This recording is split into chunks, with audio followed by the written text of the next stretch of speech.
Now we're live, and Ashley's first one in. A lot of people just joining, no question about it, because this is the story of the day. And Tara Palmeri, my former colleague at ABC News, but you've gone on to much bigger and better things in the world, really. I do indeed, because, you have worked incredibly hard on this story, the Epstein story, and have made a name as a trusted and really, really authoritative source on what happened. And what I want to talk about, of course, is what happened today. Now, this is the best I can do because I'm so lo-fi, but this Capitol Hill event today, they're out under the blue skies of a September morning. How many victims, survivors, I should say, of Jeffrey Epstein's predatory behavior were there? What happened? You were on the ground there for this event where we could hear the voices of the survivors, and it was pointed at a goal, too. Talk about what you heard, what you saw, what happened, Tara. It was an incredible experience. And, we've been out there, sent to many press conferences in our lives, right? Standing outside, listening to lawmakers speak. Sometimes we do hear from real people and we hear their stories. But it was for someone who's been covering this, since Jeffrey Epstein's death.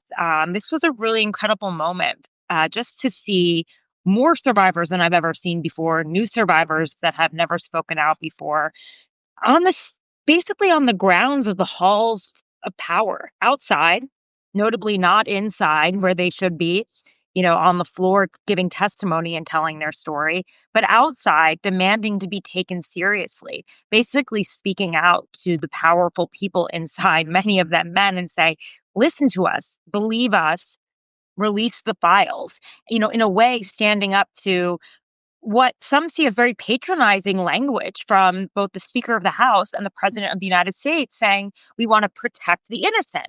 They're there saying, who are the innocent? If you're saying we're the innocent, if you want to protect us, then release the files. We need sunlight. We need to know what happened. We need to know why there was such a broad injustice. And it was an amazing thing because, you'll see members sometimes, they do bipartisan legislation from time to time. But, to see MAGA, firebrands like Thomas Massie and Marjorie Taylor Greene, who was, by the way, very lucid. I was compelled by her. Really? I really was. I thought that her speech was incredible. I thought it was one of the best things I've heard. She just said, this is a story of trafficking. This should not be political. You should just hear these women and their voices. She really got to the heart of it, of being like a true class story.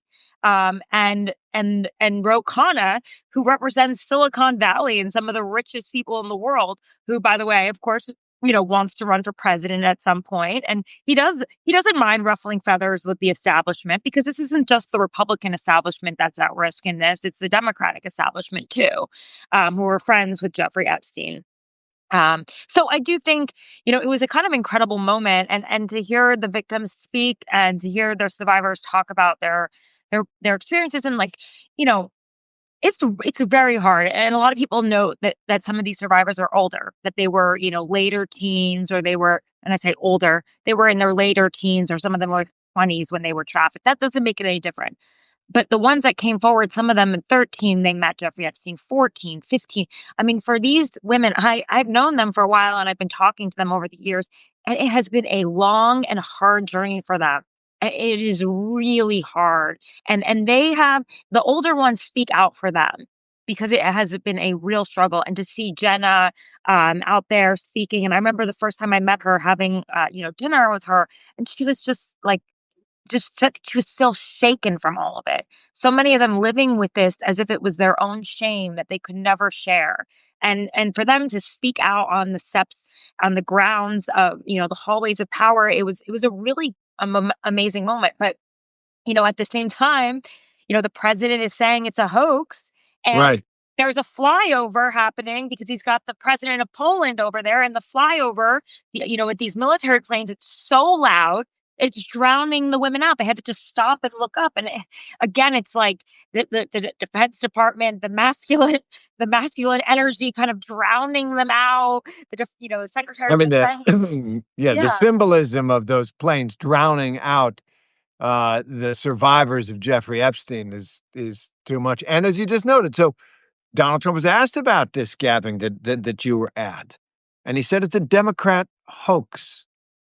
What was the reaction? Well, I guess did people know about that? Did the word get out Yeah, that no, that's no. Reporters asked immediately, which was smart. And, Brad Edwards, who has long been an attorney for the victims, even doing a lot of pro bono case just for their crime victims' rights, he said, Donald Trump helped me with this case back in 2009, which is something I'd reported on, actually, that Donald Trump established a friendship with with Epstein, helped Brad pursue various lines of inquiry and people to talk to and people to subpoena. He actually subpoenaed Trump, and Trump sat down with him and talked. I interviewed Brad about this, and it's in one of my YouTube, uh, kind of like YouTube mini documentaries. But you know, Trump was helpful, and Trump hated him at the time because of this real estate dispute. But they were friends before that at the height of the sex trafficking ring. But at that point, Trump was only thinking revenge, not thinking that helping this lawyer would implicate him in any way. But he told Edwards, and this always stuck with me. Trump told Edwards that when he went to Epstein's house and asked about why there were so many young girls at the pool, which I was told they were often topless at the pool. Um, that Epstein said, "Oh, it's a big brother, big sister program."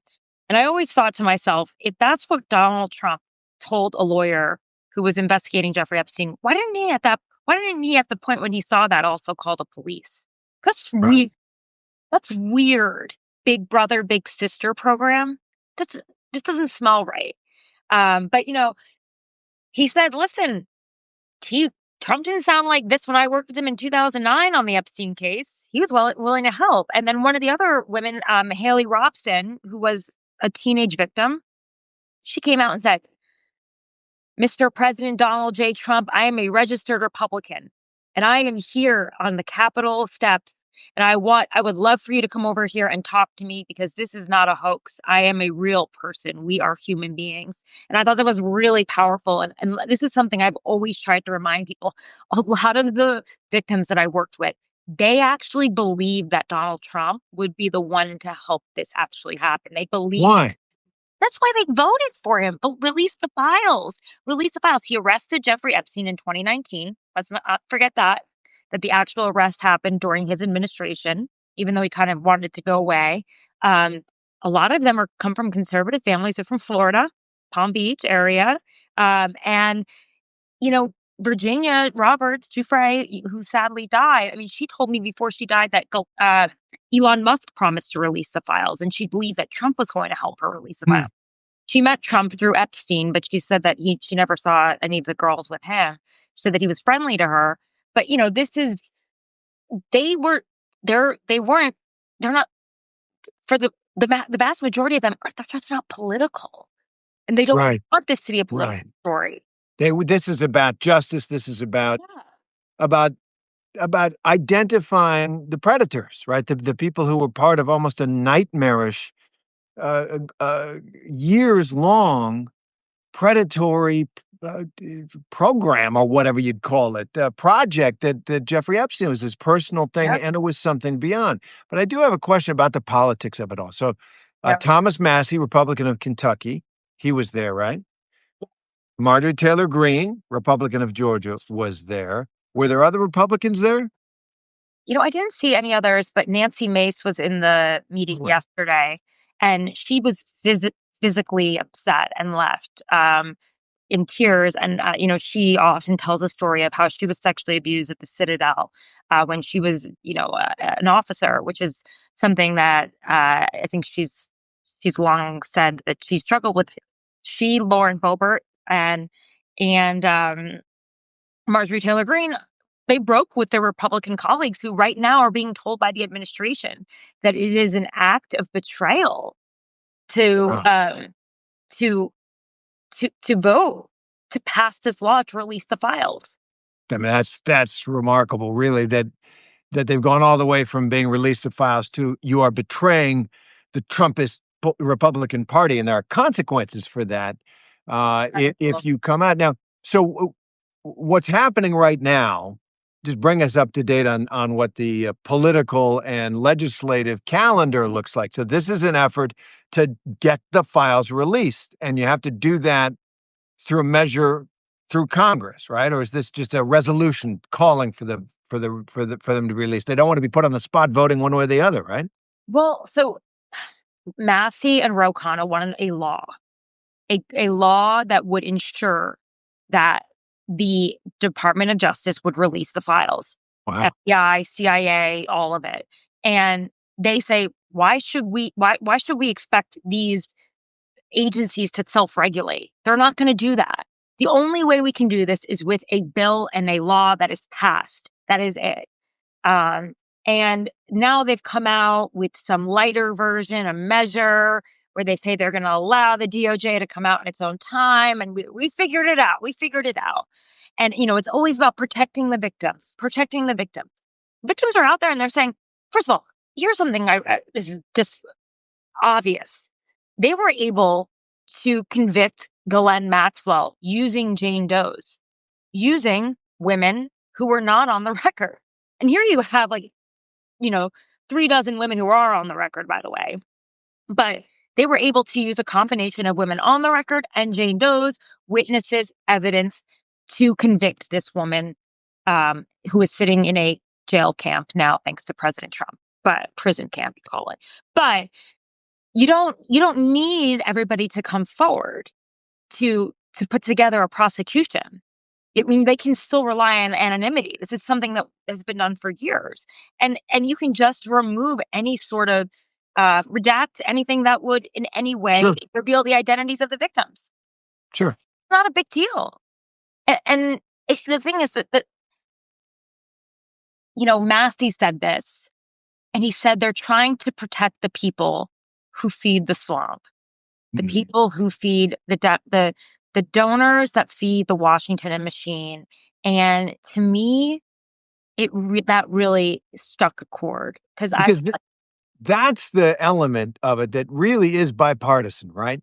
The notion that rich men got away with it, right? Yeah. They got away with flying to that island. They got away with the everything that went on there, and they got away with it. They flew around, they jetted around, they had parties, they had access to young women and girls, and they should be named, it seems to me. I mean, that's something that is just kind of bipartisan. This is one of the great monsters of our time.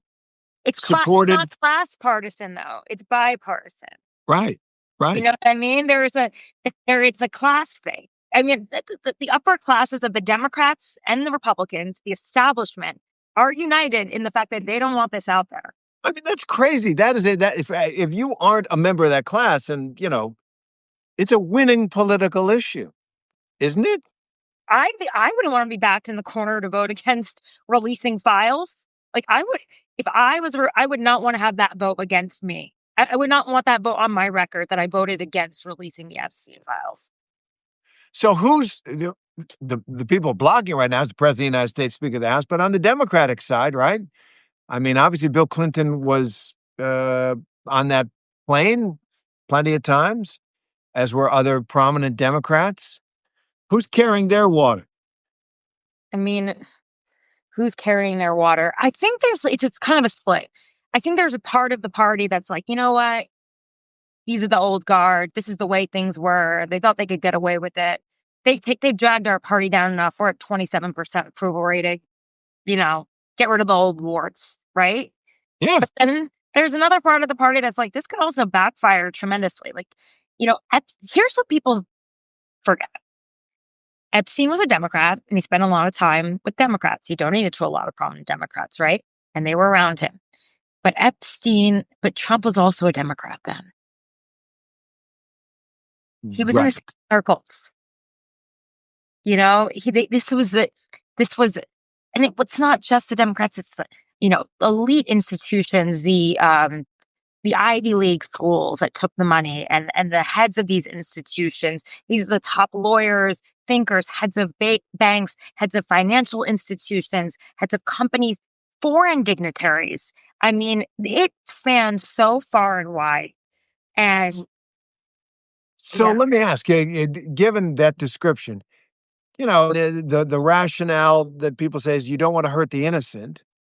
Now, if you were on that island, how innocent really were you? How could you not know? I've heard a story told about the wife of Sergey Brin, who was the head of Google, got invited a bunch of people, dozens of people for a big party, right. and his wife said, "Honey, we're out of here. We got to Yeah. leave." Because she could say, yeah, you could see what the place was about. But are there lots of people, maybe, obviously Alan Dershowitz says he has been slandered by being included in all of this, and lots of people will be claiming that. And I guess, what's the answer to that objection on the part of the survivors and the people who do think it is time for justice for all those who enabled this monstrosity? I mean, listen, they're all going to deny it, if there are allegations that are obviously in these files. Like, we know that because if you look even at Virginia Giuffre's depositions that have been made public, they're not classified as Pam Bondi claimed they were, but in those depositions, she makes allegations about powerful men. And one of those allegations against Prince Andrew seemed to have enough strength that she got paid out by the throne. And so this is something that yes, you either look the other way, and what does that say about your moral character? B, you were named in the files as a witness or a woman was trafficked. You were a part of the trafficking operation. Because, like, even look at Jess Stanley, who was the head, I believe, of Chase Bank until he had to step down. There's an email exchange between him and Epstein talking about what type of girl he wants. Do you want Beauty and the Beast this weekend, or do you want Snow White? So, like, some of this stuff, it's just, I don't know how you could be friends with this guy. If you ever looked on the Lolita Express, by the way, it's called Lolita Express. And if you ever looked on at the pilots or pictures of them, not the pilots, I'm sorry, the flight attendants and the stuff that what they were wearing, scantily clad. It's just the whole environment. They were almost grooming the elites as well into thinking that this sort of depraved environment was normal. I think once you stepped into Epstein's world, you were a part of it. For example, when the police, when they raided his home in Palm Beach, during the first arrest, they found tons of pictures of young girls that he had taken all over the house, just like framed pictures of young girls all over the house. I mean, in all of the like photos from inside of any of his homes, it just reeked of weirdness at the very least. Um, you know, the I don't know how you could be friends with Jeffrey Epstein and not know that there was Yeah, something that's about him. and And and how do you not look at some girl who looks like she's a teenager, whether she's 18, 16, 14, you're not really sure. Teens could be a little, you've got teen, it can be weird, but at the end of the day, if you just have to look at this person and think that's somebody else's kid. yeah, of And course. if that's not your instant reflex, I don't know that's on you. And I do think that by looking the other way, you're enabling. Yeah, And I think that actually that some men are accused of being a part of this ring, and that's who they are protecting. And that's, that would come out and it could listen, I've seen a lot of things that I haven't been able to report on yet. And I do think it could have an impact on our economy, frankly, on our financial institutions, on our leaders, the things that we hold dear right now. It's a Pandora's box. wow, and You know? that's a terrifying thought, right? That Yeah. that there's this that there's evil lurking just like, frankly, the right wing has always said that the deep state, or I'm not calling it the deep state, but Yeah. certainly the elite, the ruling elite, is so thoroughly corrupted that you used a great phrase just now, grooming the elite, right? That there was a way of that he had of drawing, you know, former colleagues of ours at ABC News, very prominent people who were drawn into his orbit somehow, some way. Dinner at his Manhattan townhouse, a flight on the Lolita Express or whatever. They And feel like it was okay, right? It's like they're making the environment feel like it's okay.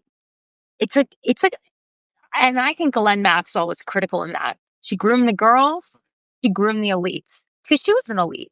And she was right, the daughter of the man who owned the New York Daily News and the man that owned the Daily Mirror. She was no joke. She was like Elizabeth Murdoch. It would be like if Elizabeth Murdoch was doing this, because Murdoch and Maxwell at the time were they were rivals, and right. and that would have been the equivalent. And so the daughter of a press baron, you know, Tabloid titans, right. Yeah. he owned, and it wasn't just tabloids. He owned Peregrine. Sorry, yeah, I think it was some major publications, news publications, which were they? Not news, academic publications as well. Macmillan he owned, and he owned another one. But yeah, he owned. It was incredible, her stature and what she used, how she used it. So that raises a question. I do want to get to the politics of this in just a minute, but given that level of elite involvement at whatever level, deeply corrupt criminal sexual deviancy, to hanging out with deeply corrupt criminal sexual deviants that, as you point out, just looking at the place and looking at what was going on there, you ought to have known you were at the home of a creep. Yeah. At the very least, if not more, your alarm bells should have gone off. So, how much of this grooming of the elite might have been done for essentially, I don't want to say espionage, but intelligence purposes? There's always been this mysterious kind of suggestion that one of the reasons Epstein was not held accountable wasn't just the money, but the fact that he was valuable to intelligence services in various countries, ours, Israel's, others, because he groomed the elite. He got them corrupted or in his corruption in ways that rendered them vulnerable, or that he could deliver information and intelligence. I think that's absolutely the case. I mean, I think he had relationships with various intelligence agencies. Intelligence agencies would never say that. They'd say, "Oh, we would never share an asset with another person." But at the end of the day, they're all fighting for information, right? And Right. I think, a lot of people that have these kind of relationships, they're called, Americans aren't allowed, CIA isn't allowed to compel an American to give information, right? But if you're going to help law enforcement in America, that's certainly going to put you on the good side of the law. We've seen it happen in the past. Whitey Bulger, for example, was an FBI informant, killing people while being an informant. And it's often like the Don or the mob boss at the end of the movie, and you find out he was the informant all along, right? And this is this is sort of a belief that I've come to, after upon doing my reporting, I've come to believe that he informed them in some ways, or he was a value to the US intelligence services in some ways. I mean, we even know from a file that's in the documents that he provided the FBI with some information to get his assets returned to him, because his assets were seized. It says it in the document. Provided information, he got his assets Wow. returned to him. So we don't know what that information is, but a person who is hanging out with Mohammed bin Salman, okay, and is, uh, tells people that he spends time with Vladimir Putin, and he spends time with Prince Andrew and Adnan Khashoggi, and we know now from Ghislaine Maxwell that he knew her father, Robert Maxwell, who was a spy from Assad. These are the circles that he is running around in. And add in the fact, Terry, and a lot of people don't know this, but he was a part of a Ponzi scheme back in the late 80s, early 90s. I think it's called Financial Towers. And Stephen Hoffenberg, yeah, Financial Towers. It was one of the largest Ponzi schemes at the time, $400 million. And Stephen Hoffenberg was convicted. He spent the rest of his life in prison. His partner in that deal was Jeffrey Epstein. Jeffrey Epstein never went to prison because he helped inform the case. He helps the prosecutors on that case. And according to Vicky Ward, who, she's a great journalist, and she went and saw Stephen Hoffenberg, who sued Epstein over this. He spoke to the prosecutors at least 3 times. And there's a belief that if he wasn't the informant, he would have been the one to spend time in prison and not Hoffenberg. So there's a guy who understood how to play both sides of the law. And I think that's another part of this too, is how it will expose the deep corruption of the deep state. Yeah, that reminds me. I did a story years ago, and it's a telltale sign when somebody gets a really light sentence when they're up against something very serious. It either means they got money or information or both. I did a story. At the time, it was the biggest drug money laundering arrest and prosecution in U.S. history, and it was a Colombian. His name was Fernando Bierbrugger, and I got a tip from somebody that something's going wrong in this case. He didn't spend a day in prison. It was a closed sentencing hearing, and he walked out.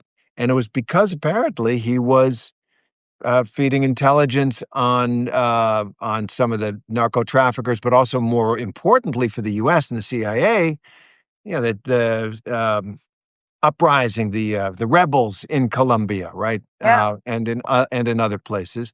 And I remember tracking down the federal prosecutor who did the case, and I called him up, and he said, "I can't say a word about it except it was the worst day of my life." He was one of the top guys, hundreds of millions of dollars he was laundering for the Colombian drug cartel. We had him, and he walked out. I mean, this has been the case with some of the prosecutors that worked on the Epstein story as well.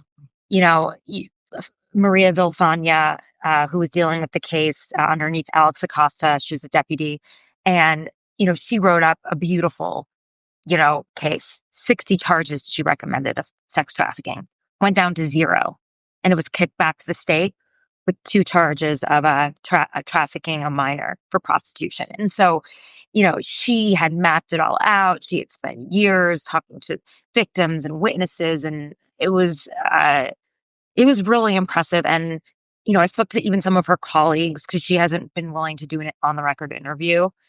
But they even said, like, you could sense that she felt that deep injustice, but that she really, really worked hard on this case.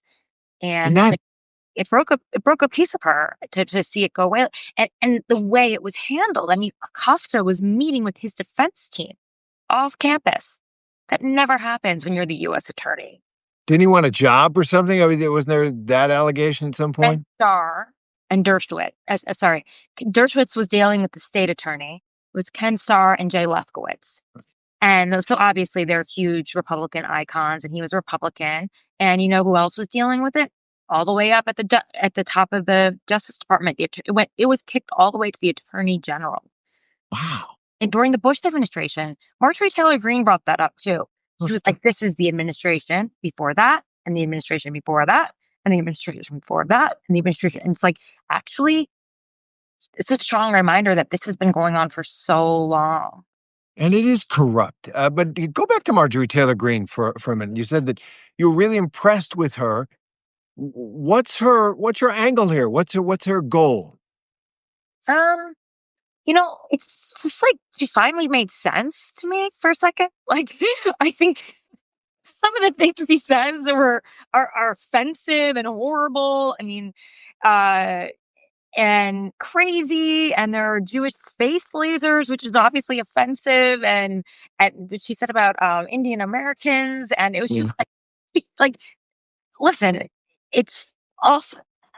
Sometimes she just doesn't even make any sense. I'm like, should this woman be in Congress or in a mental health facility? I don't know. But then, she seemed very lucid and very clear when she was talking about these women, and how it was just such a basic human right.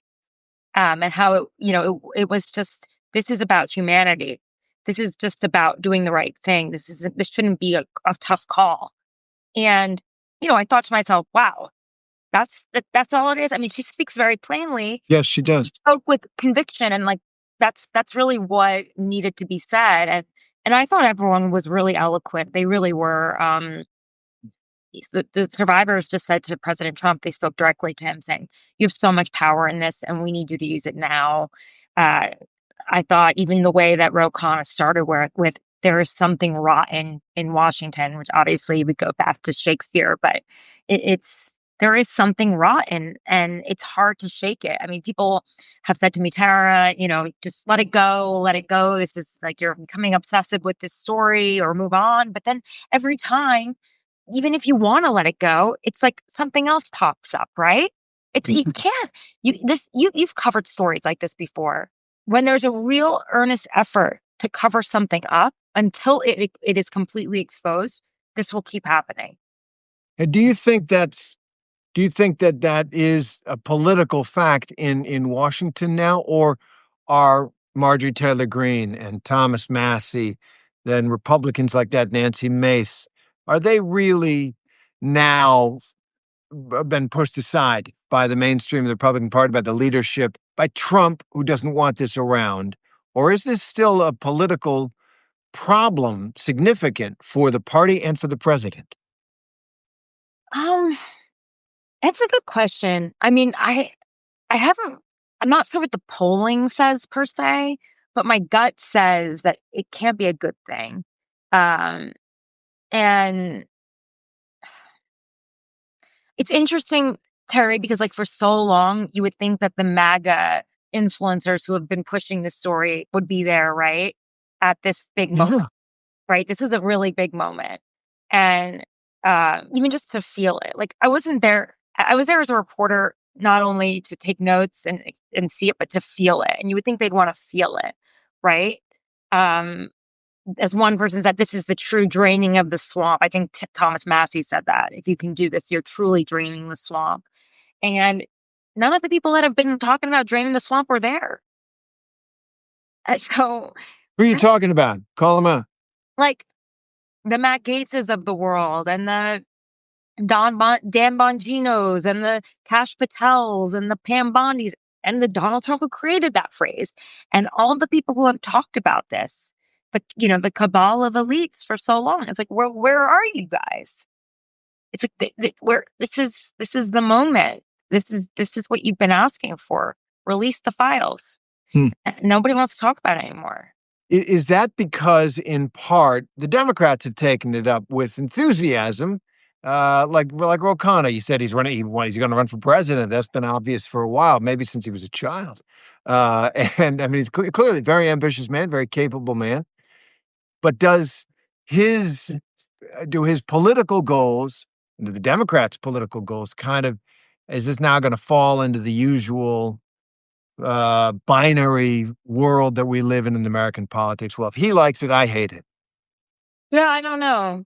Um, I wonder actually. I do wonder about that. Sometimes I talk to my producer about it because he's MAGA, and like, what's your world think about this? Like, are they still angry about Epstein? And he seems to think they still are. It's just maybe the fervor isn't as high. I think it's hard to see Democratic politicians kind of seizing on it. And I've even said to people that I know who are kind of asking me, well, let's go, who tell me this, tell me that, in a way that's about the political angle. And just Yeah. like, guys, this is a crime scene. Like, everyone's forgotten that in the way that it's been bandied about by political consultants. Like, this is some sort of cudgel they can use. I'm like, what what we should be reminded of is that this was a heinous crime, a huge criminal, sprawling criminal complex of um of I mean, a vast sex trafficking network. Yeah. Because there were 1,000 victims, Terry. I know. When the FBI put that out, I thought of that. That's just That's insane. And it's like, if this was, I mean, I know people say this happens in third worlds, but we're not a third world country. This is not right. And it shouldn't happen in third worlds either. But it's just insane. And I just think at some point people have to think to themselves, like, this is just not right. This is not right.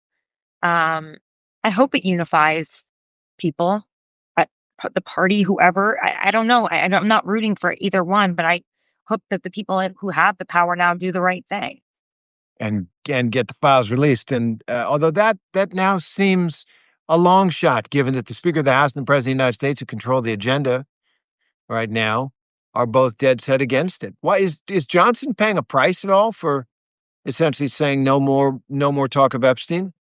I don't know, because I mean, when I talk to the survivors, they're like, this is incredibly um patronizing. Actually, you know what? Eric, my producer, is coming through with some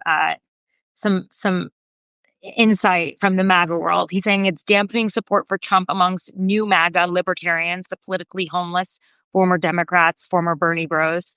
It should be harming Trump more, but Democrats have lost a percentage point during this time because it's not political and there's bipartisan disappointment. Yeah, Is saying so. that's wise. He's good. Yeah, he is good. But I'm sorry, the question you had about the survivors and how they feel about Mike Johnson is Well, yeah, and is he? How do they move him? I mean, I think I just don't think they want to go there. I think my gut says that all of these members just don't want to go there because wherever they go, it's going to go up against an industry where they get money. It's the swamp. I mean, it really is. it really is. It really It's is. swamp. You're like, you want to tell, like, if they release the names, it's not even just a swamp. They're destroying their own institutions. They're destroying the institutions that have built this country in a lot of ways, the intelligence institutions. You're exposing them, and their shortcomings, and it would take so much rebuilding of trust. And I do think like the hard thing too about all this for the survivors is that they see these people who are celebrated continue to be celebrated, knowing that they were a part of this. And that's a real type of wounding. And then you have more people who are celebrated covering for them and telling them, move on, move on, move on. And we're going through a reckoning right now of the Me Too movement and what it takes to be believed. Are women still believe? Does what they say really matter? I was impressed to see so many women out there and others supporting these women. It's like, okay, maybe there is still something in the air. Like maybe there is a feeling that women can be believed. But yeah, it's Sigrid McCauley, who is a powerhouse attorney for the victims. She's from the Schiller and Boyce Flexner firm. You know that one's. Yep. They went after Harvey Weinstein, and they have represented the Epstein victims. And she told them in this private meeting with the speaker and the survivors. She said there are going to be names that are going to come out in these Department of Justice files. What are you going to do about that? What are you going to do with that? And they said, we're going to make sure we're going to try to deliver the justice that these women deserve. Like, I mean, that's so. Where does it go? I mean, I'm pessimistic that we're going to see those files. I know, Terry. I think where does it go is a really good question. I mean, I wish I knew. I was just our friend, Julie Mason of Sirius XM. Sure. Great. We were just saying that this has almost become a scandal of the Republicans making in a big way. And I don't know how they back themselves out of this. It also depends on the will of the Democrats and if they can get it together to get it out, if they even want it out. I think Virginia Giuffre's memoir will be another major news event.